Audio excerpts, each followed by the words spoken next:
Yesterday, December 7th, 1941,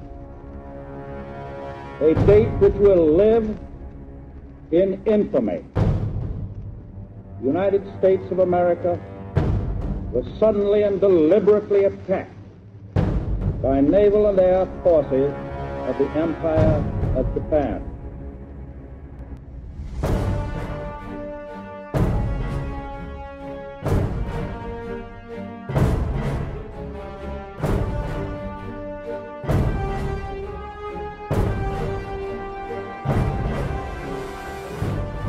At 10 minutes till 8, all hell broke loose.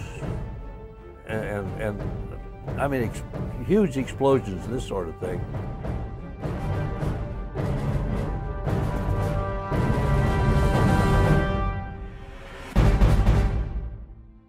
And right down here, here's a movie scene of planes coming down almost rooftop, and you can see the actual 200-pound bombs drop off the plane. They were that low. We had to go from our place right where we were standing, right down to the supply room and draw a bandolier with a gas mask, our rifle and our helmet. And then we were told immediately to go to our office or wherever our assignment was. So I had to run over to my office, which was on the east side of the quadrangle on the second floor, and that was the Judge Advocate's office.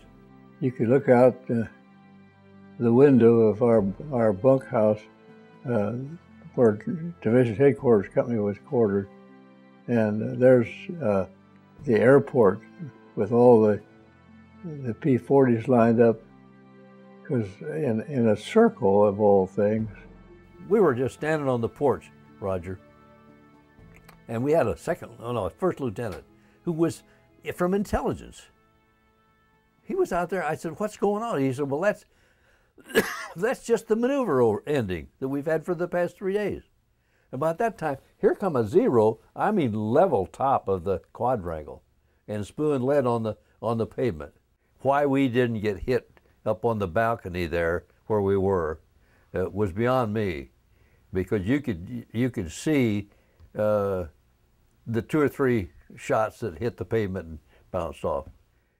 And that son of a gun hit a deck of cards that the kitchen help were out playing poker, and that kind of shook us up a little bit.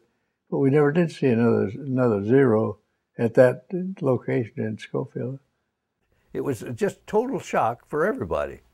When you find out by reading later materials that the Navy and Army commanders were never made aware that the Japanese fleet had left the main harbor of Tokyo at least a week before, headed east.